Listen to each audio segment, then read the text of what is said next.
இப்ப நாம ஃபாலோ பண்றது பழைய மெத்தட். அதாவது எல்லா கேபிள், பைப் எல்லாத்தையும் ரோடுக்கு அடியில நேரடியா புதைச்சிடுறது. அதனால ரிப்பேர்னா ரோட்டை வெட்டி தான் ஆகணும். ஆனா இதுக்கு ஒரு சூப்பரான மாற்று வழி இருக்கு. அதுதான் யூட்டிலிட்டி டக்ட்ஸ்.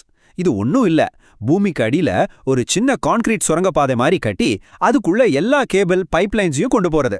இதுல ஏதாவது ரிப்பேர்னா சைடுல இருக்கிற மேன்ஹோலை திறந்து சரி பண்ணிக்கலாம். ரோட்டை ஒரு இன்ச் கூட தோண்ட வேண்டிய அவசியமே இல்ல.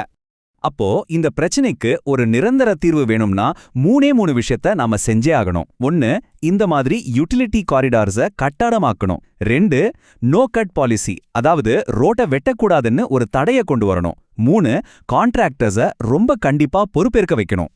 அப்படின்னா என்ன இந்த நோ கட் பாலிசி? ரொம்ப சிம்பிள்.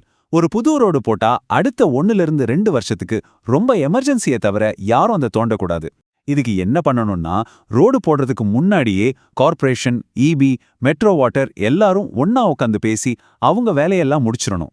எல்லா டிபார்ட்மெண்ட்டும் எங்களுக்கு இந்த ரோட்டுக்கு அடையில எந்த வேலையும் பாக்கி இல்லைன்னு ஒரு என்ஓசி, அதாவது தடையில்லா சான்றிதழ் கொடுத்ததுக்கு அப்புறம் தான் ரோடு போடுறதுக்கே பெர்மிஷன் கொடுக்கணும்.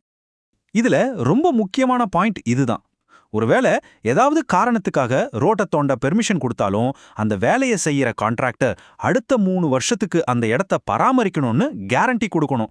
அப்படி சரி செஞ்ச இடம் மறுபடியும் பள்ளமானாலோ இல்ல சரியா மூடாம விட்டாலோ யோசிக்கவே கூடாது. அந்த கான்ட்ராக்டரை உடனே பிளாக் லிஸ்ட் பண்ணி பெரிய ஃபைன் போடணும். சரி, இந்த தீர்வுகள் எல்லாம் கேட்க நல்லா தான் இருக்கு. ஆனா இதெல்லாம் நடக்கணும்னா அதுல நமக்கும் ஒரு பங்கு இருக்கு. நாம தான் இந்த மாதிரி ஒரு நிரந்தர திட்டமிடலுக்காக நம்ம குரலை உயர்த்தணும்.